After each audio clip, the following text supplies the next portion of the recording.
I still remember the sound of the pen scratching across paper. Not mine. It was my son's pen. His Mont Blanc. Sliding signatures across legal pages he had no right to control. 3 days later he was standing in my living room. His leather shoes were polished to perfection. His tie tightened as if he were preparing for a board meeting. Not a conversation with his father? He dropped a stack of documents on the coffee table. Then he placed one check on top of it, like a crown on a coffin. "Dad," he said with a voice that carried more calculation than care. "The house is sold. 1.2 million. Here is your share." He slid the pale blue rectangle toward me. The number printed on it was $15,000. 15,000. His eyes did not flicker when he added the words, "It is enough to get you a little place on the outskirts. Small apartment. No yard. No maintenance. Something that fits your age." I stared at the check. My fingers did not reach for it. I simply looked at the ink and thought of the 30 years I had lived in this house. 30 years of repairing pipes, painting walls, planting trees, burying memories in the soil of the backyard. I thought of his mother. Gone too soon. How I had carried both parental roles without complaint. I thought of Connor, my only child. The boy who once ran barefoot across the porch with sticky popsicle fingers, now he stood over me like an executor closing an estate. "You sold my home," I said softly. My voice surprised even me.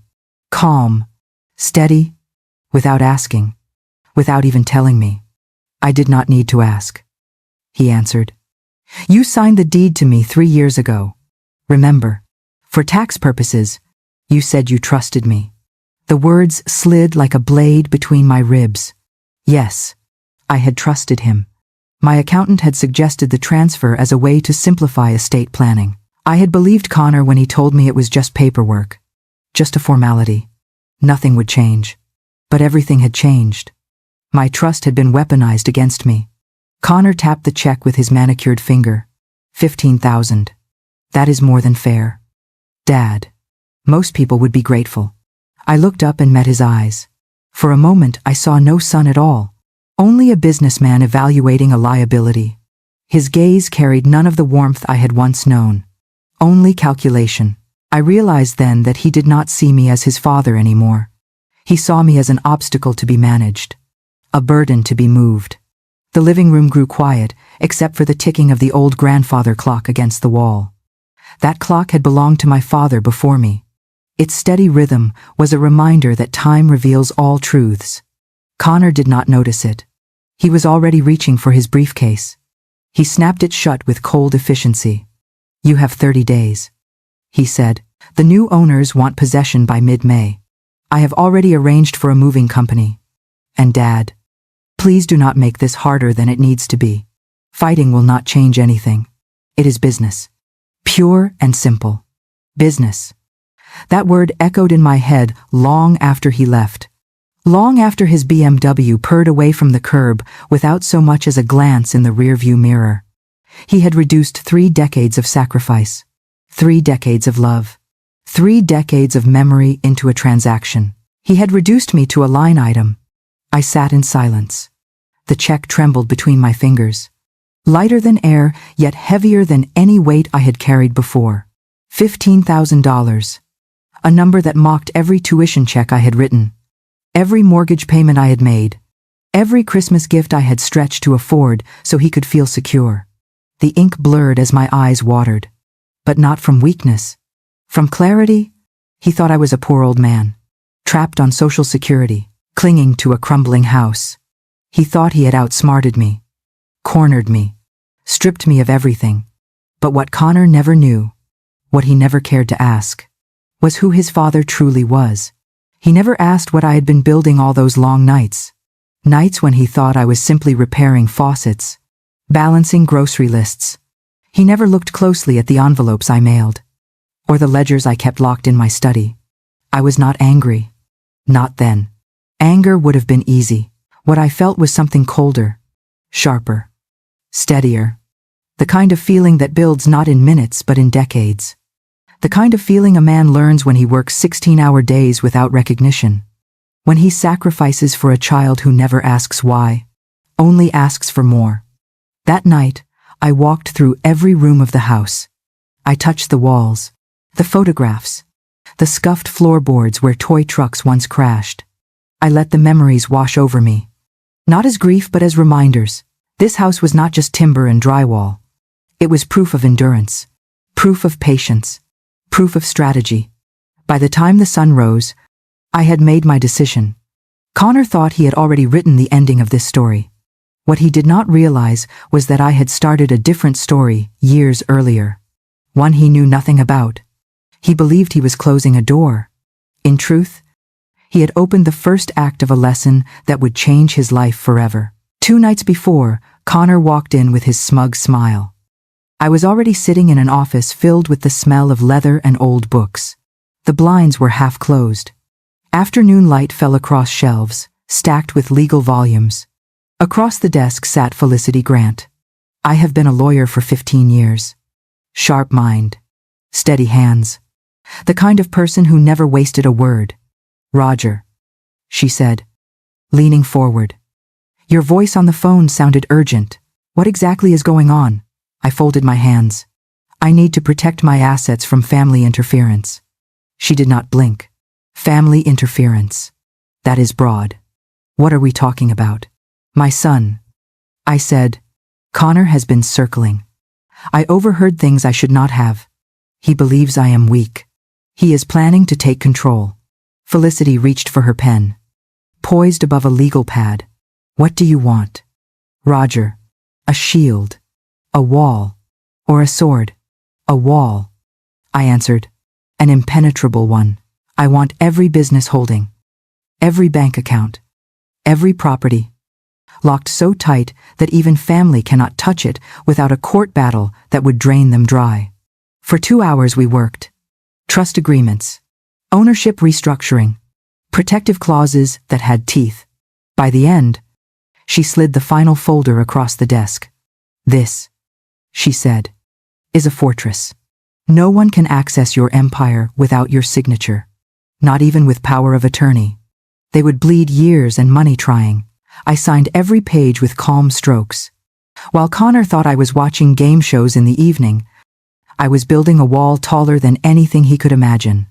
That night, I slept well. The first good sleep in weeks.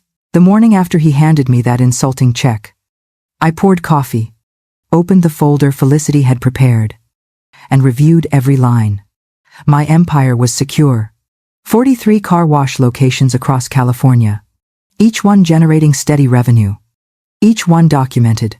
Each one untouchable. Connor thought I lived on Social Security. He thought the old house was my only asset. He had no idea that behind the peeling paint and worn carpets, I had been running an operation worth millions each year. When he tapped his finger on that $15,000 check, he believed he was the clever one. He believed he had cornered me. But I had been expecting his betrayal. I had overheard his phone call a week earlier. His whisper to his wife carried through thin walls. "No, Sarah. He will not see it coming. We move him out. We take the house. We set him up somewhere cheap. The old man will be grateful for the help. 15 grand should shut him up." That night the knife trembled in my hand as I chopped onions. I stood frozen, listening. Every word was confirmation. Connor saw me as dead weight. Sarah agreed. They planned to strip me down to nothing. But they did not know I had already armed myself. They did not know Felicity's fortress was in place. They thought they were stealing the crown jewel of my life. In truth, they were only scraping the surface. The following Monday, I drove downtown to River West Bank. The marble floor shone under the morning sun. Receptionists greeted me with warm smiles. They knew me by name. My businesses had deposited steady sums every week for 15 years. "Good morning, Mr. Hale," the young woman said. "Are you here for deposits or something more formal today?" "I need to speak with Mr. Alvarez," I said. "It concerns family and risk." 10 minutes later, I was in the branch manager's office. Rafael Alvarez. Sharp suit. Diplomas on the wall. He rose and shook my hand firmly. "Roger. Always a pleasure. How are the car washes running?" Running well, I said. This is not about operations. This is about my son. His expression shifted. Professional caution. He leaned back slightly. I hope everything is all right. I let a pause hang before answering. Yesterday he informed me that he sold my home. Without consent. He offered me $15,000 from a sale of $1.2 million. He calls me a burden. He believes I have nothing. Raphael's brows rose. That is concerning. I am not here to ask for details about his accounts. I continued. I know your confidentiality, but I am here as a father and as a long-time client of this bank. Connor is attempting to position himself as a businessman. I question his character, and I wonder what that says about his ability to honor commitments. Raphael tapped his desk slowly. Character is something we monitor in risk assessments. Integrity matters in lending. Thank you for sharing this. He pulled up his screen, eyes scanning, though he did not share what he saw. I will have our credit committee review some things. That was enough. I did not need to ask for more. I had planted the seed, and when seeds fall on ready soil, they grow. Driving home, I felt calm. Connor thought he was clever. He thought business was his game, but he did not understand. I had played longer. I had built slowly, brick by brick. While he reached for shortcuts, the fortress was in place. The banker was aware. The stage was set. He believed he had reduced me to a poor old man clutching a check. In truth, I had positioned every piece on the board, and soon, and when pressure came crashing down on him, he would realize the cost of calling his father deadweight. 3 days passed. I trimmed roses in the front yard. The air smelled of cut grass and gasoline from the mower. I heard tires on gravel. When I looked up, Connor's car sat crooked in the driveway. Not the polished BMW this time. A dented sedan. Cheaper. Nervous energy rolled off him before he even reached the porch. He knocked. Not bold. Not smug. A knock that carried hesitation. Dad, he said when I opened the door. We need to talk. I studied him. The tie was gone. The shirt was wrinkled. Dark circles under his eyes. This was not the man who had once tossed a check on my table like a bone to a dog. I stepped aside. Come in. He sat on the couch. The same couch where he had declared my eviction days earlier. But now he could not sit still. His knee bounced. His hands rubbed together as if trying to erase guilt from his skin. I got a call from the bank, he said. His voice cracked. They want the full loan amount. 200,000. 30 days. Or they start foreclosure. I tilted my head. That seems unusual. Did they give a reason? He swallowed hard. They said there were concerns about my character. About my judgment. They reviewed my accounts. They want out. I nodded slowly. Character concerns? Curious. He jumped to his feet. The expansion I told you about. The new office downtown. It was supposed to triple revenue. But 3 contracts fell through. Payments stopped. I leveraged everything. Now I am drowning. He turned toward the window. His reflection in the glass looked older than his 39 years. Hair out of place. Shoulders slumped. Desperation carved into his face. I sold the Rolex. He continued. Sarah's jewelry too. Even traded the BMW for this Honda. I scraped together 30,000. But I am still short. 170 left. The irony cut sharp. 3 days ago, he had valued me at 15,000. Now he begged for more than 10 times that amount. He lowered his head. Sarah is talking about leaving. She says she did not sign up for failure. She gave me until the end of the month to fix this. Or she is gone. The room fell silent except for the ticking of the grandfather clock. He waited for me to speak. Hope flickered in his eyes. Dad, he whispered. I know I hurt you. I know I was insensitive about your feelings. But please, help me with this loan. I will pay you back. I will put it in writing. With interest. Whatever you want. I rose from my chair. My movements deliberate. Measured. No. The word fell heavy. Final. His head jerked up. No. What do you mean no? I mean exactly what I said. I cannot help you with this kind of crisis. I do not have the resources. His eyes widened. Of course you do. I cut him off. You told me yourself. I am just a poor retiree, living on Social Security. Remember, 15,000 was more money than I had seen in years.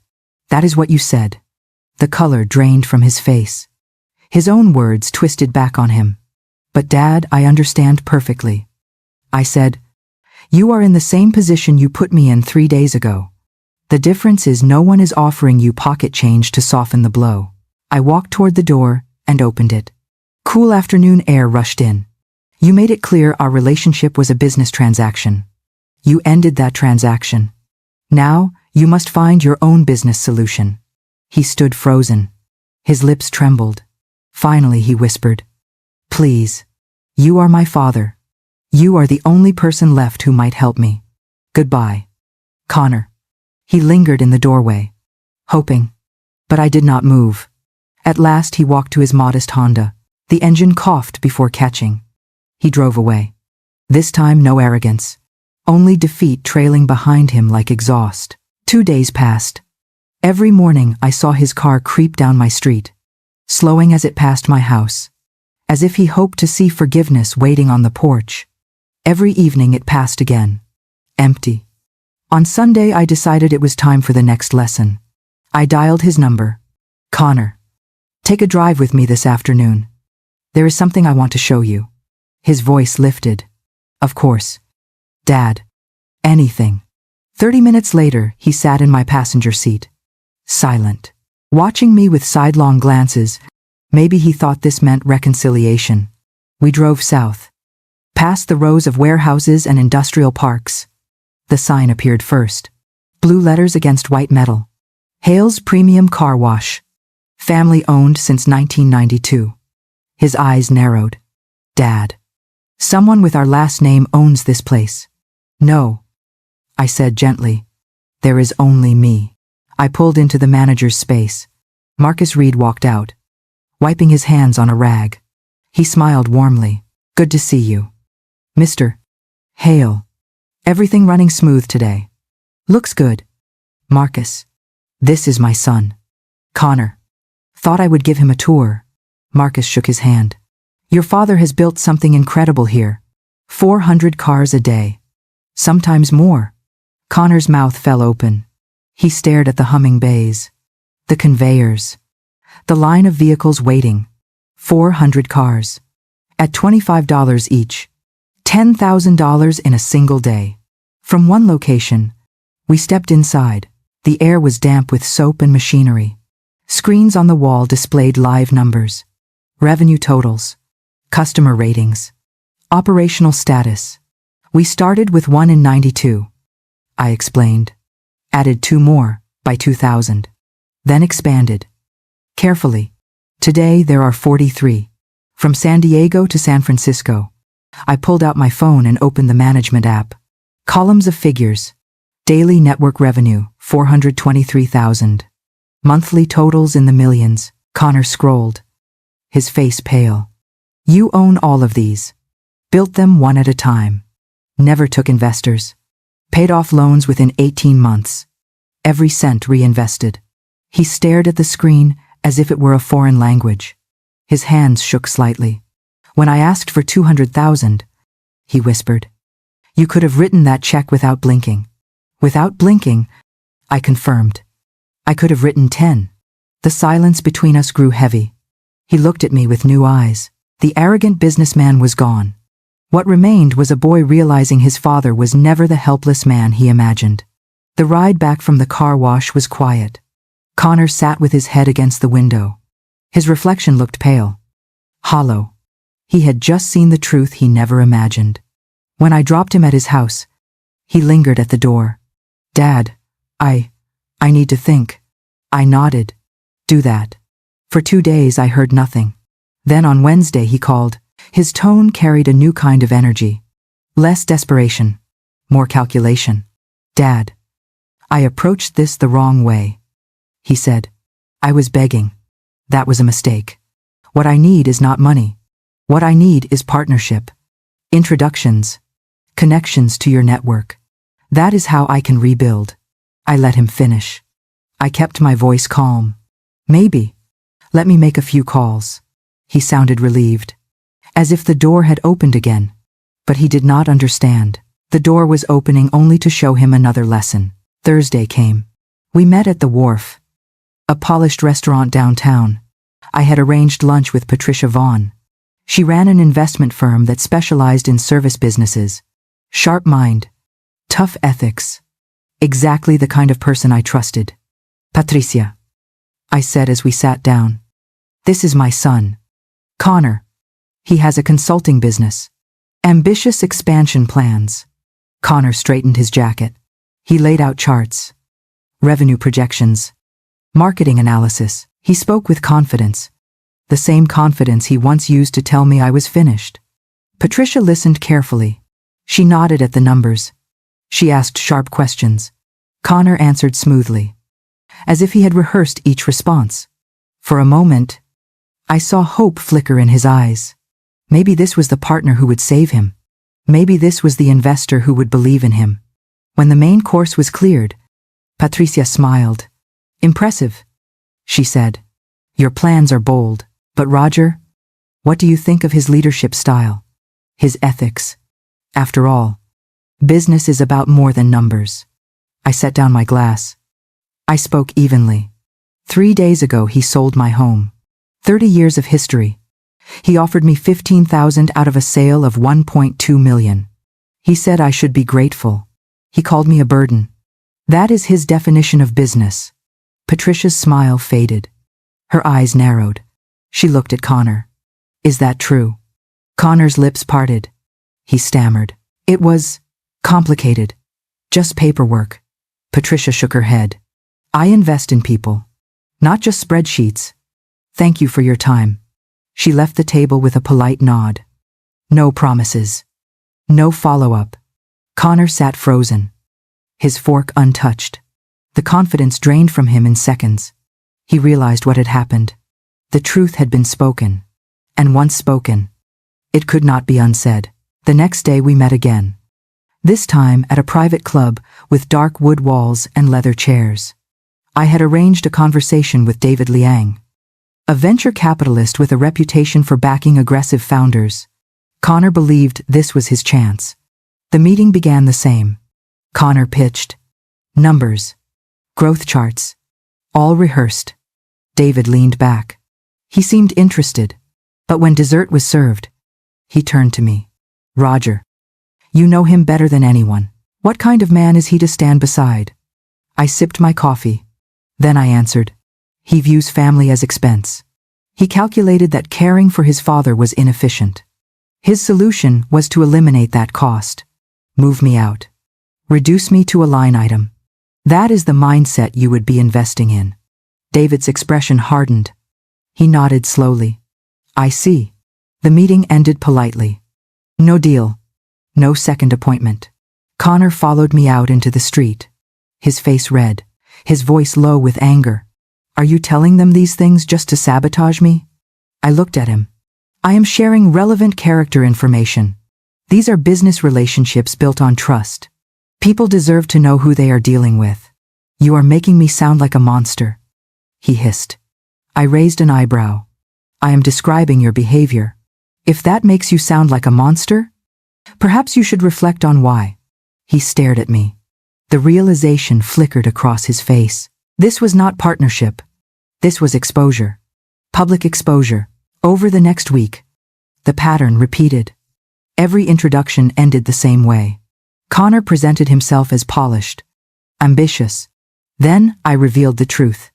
Each potential partner withdrew. Each door closed tighter than the last. At first he grew angry. Then he grew desperate. Finally, he grew quiet. He understood what was happening. His reputation was collapsing. Not because of rumors. Not because of lies. But because the truth had come into the light. On Friday evening he appeared at my door. His clothes hung loose. His face looked gray. He seemed older. Broken. Dad, he said softly. I have nowhere else to go. Sarah filed for divorce yesterday. She said she could not stay married to a man who would treat his own father as an inconvenience. She took the last of our savings for a deposit on her own apartment. He sank onto the couch. The same couch. The same space. But now he sat like a man with no defenses left. My business partner ended our contract. He whispered. My assistant quit. Even my accountant stopped returning calls. Old friends avoid me at the store. People I thought were loyal crossed the street to get away. It is like I carry a disease. I said nothing. I let the silence hold him. He buried his face in his hands. For the first time. I saw him truly broken. Not angry. Not bargaining. Just hollow. You know the worst part? He said finally. It is that I deserve it. Every bit. I treated you like a liability. I sold your house. I called you deadweight. And now, everyone sees me the same way. Dead weight. Something to cut loose. The grandfather clock ticked. The weight of years filled the room. I looked at him. This was no longer the arrogant son. This was a man crumbling under the truth of his own actions. And this collapse was only the beginning. Sunday morning I called Marcus Reed, the manager at our Sunnyvale location. A man I trusted. A man who knew the business from the ground up. Marcus, I said. Tomorrow add a new worker. Name is Connor Hale. Treat him like anyone else. No favors. No shortcuts. Marcus hesitated. Your son. Yes. My son. He starts on the floor. Minimum tasks. Let's see what he does with it. Monday morning, the sun had barely risen when I drove Connor to the car wash. He wore clean jeans and a polo shirt. But his hands were soft. His face looked uneasy. This was no boardroom. This was hard labor. Marcus met us at the gate. He shook my hand. Then he turned to Connor. You're with me today. Equipment room first. We walked past humming machines and water sprayers. The smell of soap and gasoline filled the air. Marcus handed Connor a mop and pointed at the wet floor. Start here. Keep it dry. Safety first. Connor blinked. He looked at me. I gave no signal. He lowered his head and began to mop. By noon, he had already struggled with industrial vacuums. He spilled chemicals when mixing the tire cleaner. Sweat soaked his shirt. Soap streaks marked his arms. The polish of a businessman had vanished.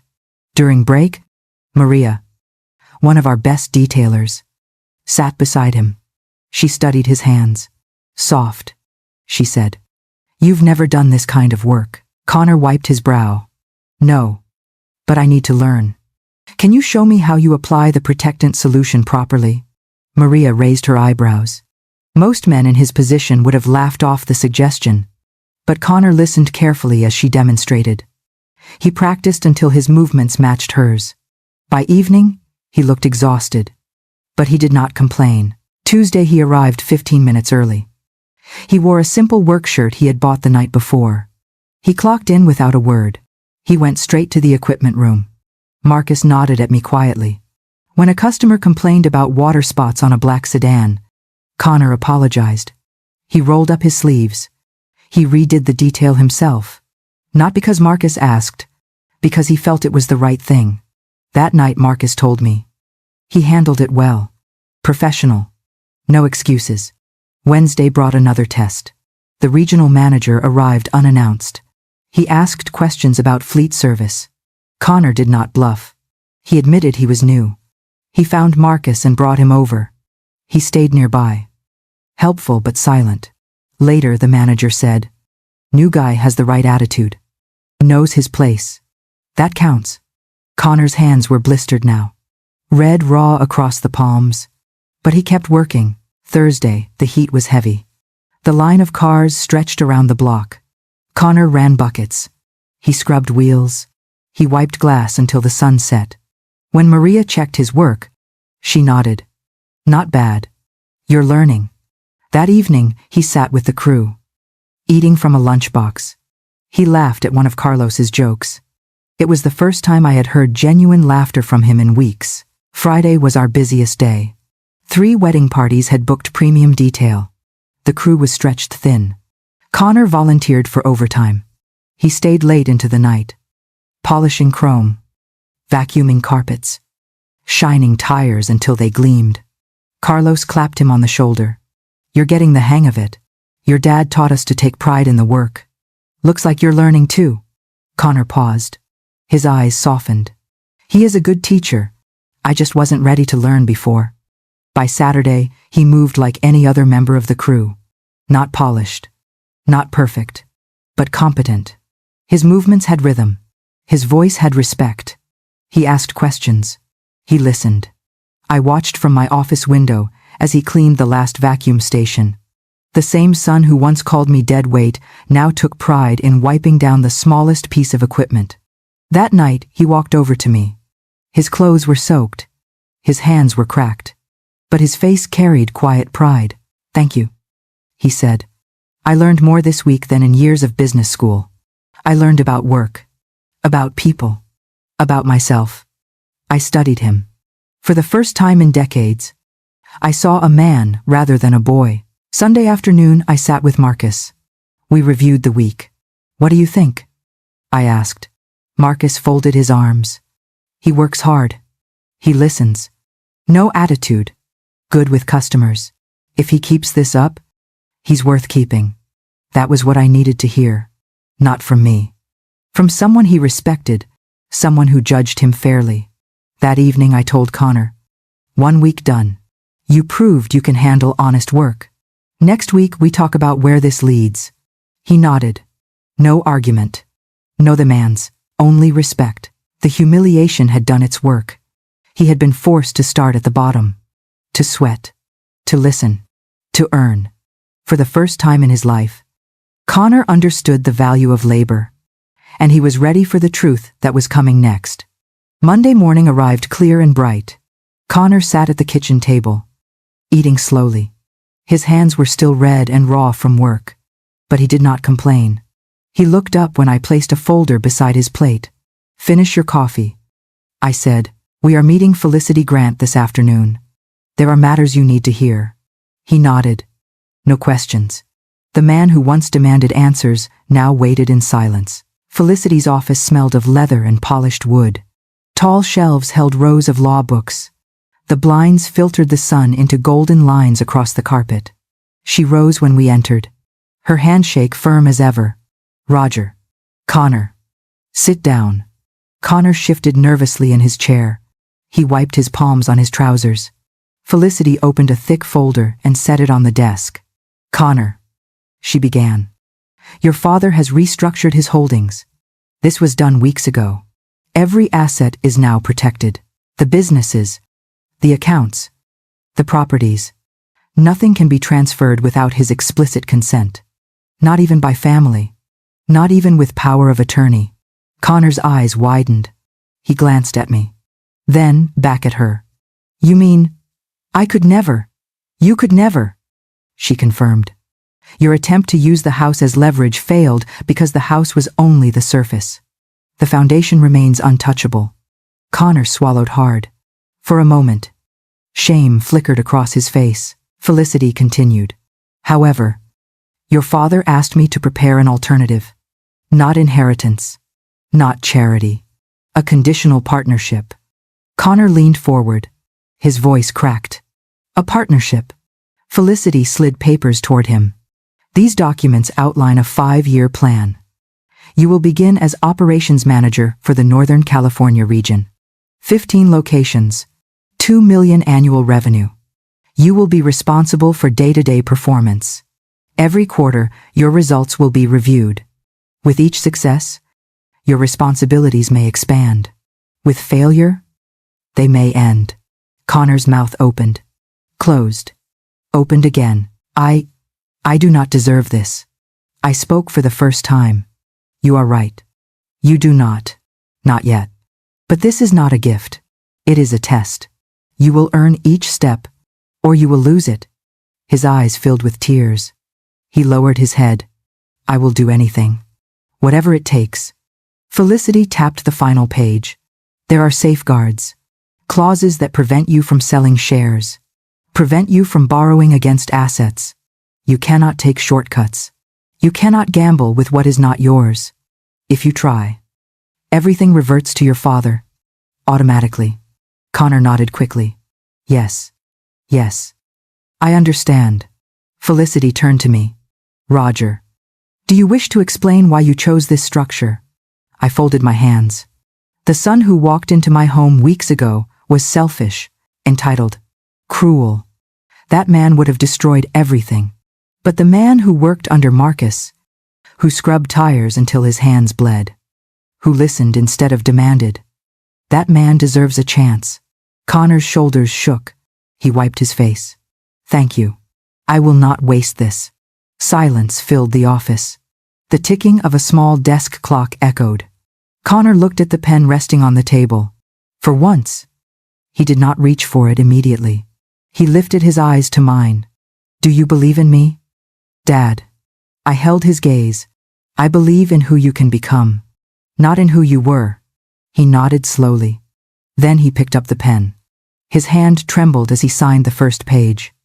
Not like the arrogant flourish of weeks ago, but careful, measured, almost reverent. When the last signature was complete, Felicity gathered the documents.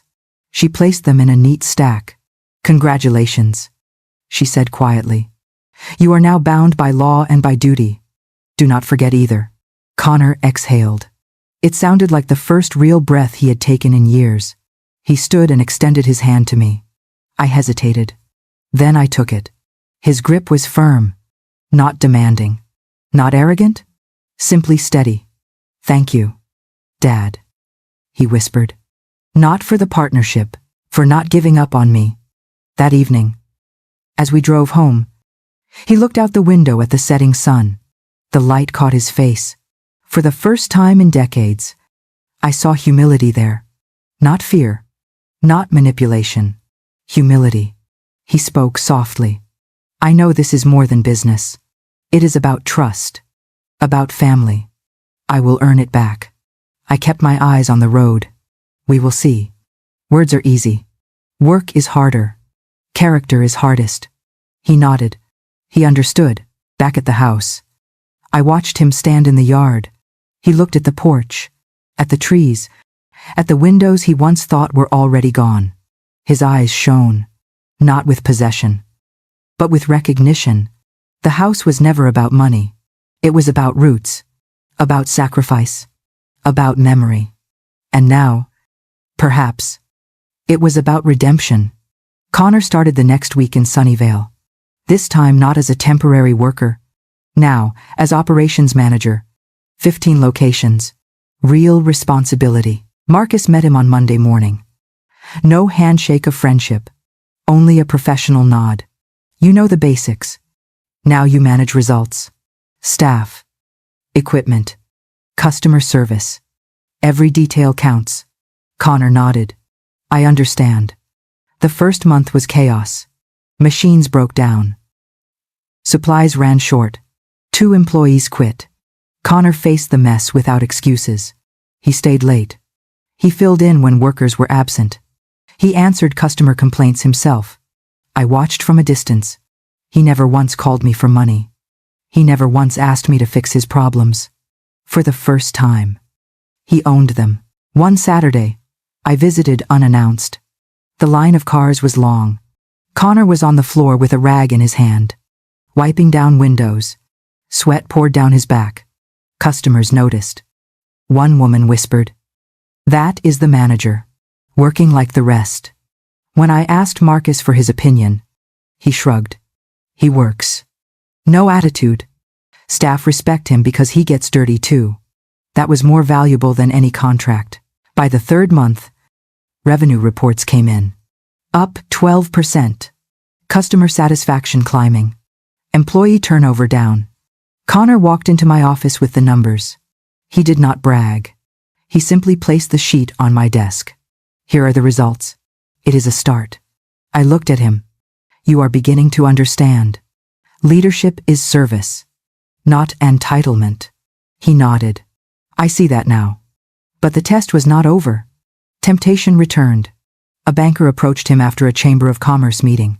You are Roger Hale's son. We could extend a line of credit. 2 million. Expansion capital. You could move fast. Connor hesitated. Fast growth had destroyed him before. The banker smiled. Your father would co-sign. Yes. Connor shook his head. No. Not without approval. And not with debt. If I cannot earn expansion, I do not deserve it. The banker frowned, but I smiled when I heard about it later. That was the answer I had been waiting for. 6 months passed. The numbers continued to climb. Connor reported every quarter to Felicity. She reviewed compliance. She confirmed the clauses held firm. One evening, she called me privately. Roger. He is honoring every safeguard. No shortcuts. He is taking this seriously. I exhaled slowly. For the first time in years, I believed her. The biggest test came in December. A major storm hit Northern California. Flooded streets. Damaged equipment. Several locations shut down. Connor called Marcus at midnight. Gather the crew. We need sandbags. Pumps. We will save what we can. For 48 hours he worked without sleep. He shoveled water. He carried supplies. He coordinated teams by phone. By the third day, half the locations were back online. Employees spread the word. The boss was there in the mud with us, shoulder to shoulder. That mattered more than revenue. That built loyalty. At Christmas, Connor came to my house. No grand gifts. Only a small wrapped box. Inside was the wrinkled check for $15,000. He had framed it under glass. I keep this on my desk, he said quietly, as a reminder of who I was, and who I do not want to be again. I looked at him. For the first time, I felt pride untainted by fear. The next quarter, Felicity joined us for review. She slid the papers across the desk. Connor, based on results, you qualify for expanded responsibility. Central California region. 25 locations. Connor signed with steady hands. Not trembling. Not arrogant. Steady. He turned to me afterward. Dad, I know this is not about money. It is about proving I am worthy of the family name. I will not forget that. The redemption was real. But redemption is never finished. It must be tested every day. Connor now understood that. Each report, each customer, each employee, each decision. For the first time in my life, I believed my son had begun to grow into the man I had hoped for all along. Spring arrived with warm winds and clear skies. Connor had now spent a full year in the business. Reports showed steady growth. Customer reviews glowed. Employees stayed longer. For the first time, stability wrapped around him instead of chaos. One morning I called Felicity. It is time, I said. She agreed. We set a meeting for Friday afternoon. When Connor entered her office, he looked different. His back straighter. His eyes calmer. No trace of the frantic man who once begged for money. Felicity placed 2 folders on the desk. One thick with reports. The other thin with a new contract. Connor, she said. We have reviewed 12 months of performance. You met every condition. Revenue increased. Compliance flawless. Employee satisfaction strong. Based on this, your father has authorized the next step. She slid the thin folder toward him. Co-ownership. 10% equity. With further increases possible after 3 more years of proof. Connor stared at the papers. His lips parted but no sound came. Finally he whispered, I do not deserve this. I leaned forward. You did not. But you earned it. He picked up the pen. This time his hand did not shake. This time he signed with confidence. Not arrogance. Each stroke steady. Each line deliberate. When the last page was done, he set the pen down and turned to me. His eyes shone. Dad, thank you for loving me enough to break me when I needed it. I held his gaze. Thank you for finally learning what love requires. Respect. Sacrifice. Responsibility. He nodded slowly. For once, there was no need for more words. That evening, we drove back together. The sun sank low, painting the sky with fire. Connor looked out the window at the road stretching ahead. I used to think success was measured by cars, houses, bank accounts. Now I see it is measured by who stands beside you when the storm comes. I smiled faintly. You are beginning to understand. When we arrived at the house, he paused on the porch. The same porch where he once delivered betrayal. Now he placed his hand on the railing with quiet reverence. This house, he said. I thought it was just property. But it was the anchor. The proof of everything you gave me. I will never forget that again. Inside. The grandfather clock ticked steadily. The same rhythm that had marked every moment of this journey. A reminder that time reveals all truths. Days later, I visited the Sunnyvale location unannounced. Connor was not in the office. He was on the floor, shoulder to shoulder with the crew, wiping down a minivan. He laughed with Maria. He listened to Marcus. The workers respected him, not because of his last name, but because of his effort. That was when I knew. The transformation was real. Months turned into another year. Connor handled crises without panic. He planned expansions carefully. He treated every employee as partner, not servant.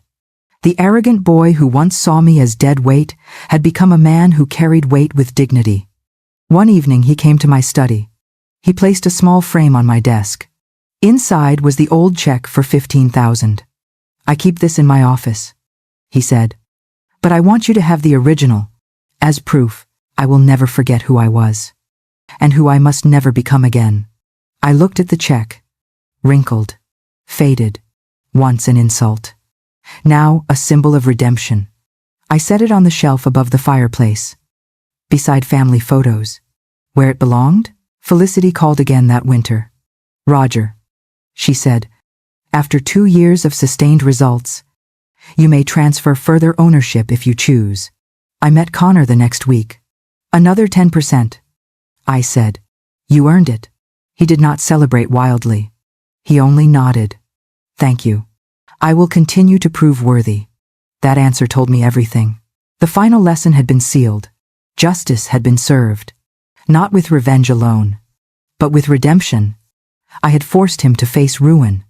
I had exposed his flaws. I had made him start at the bottom. And through it all, he had changed.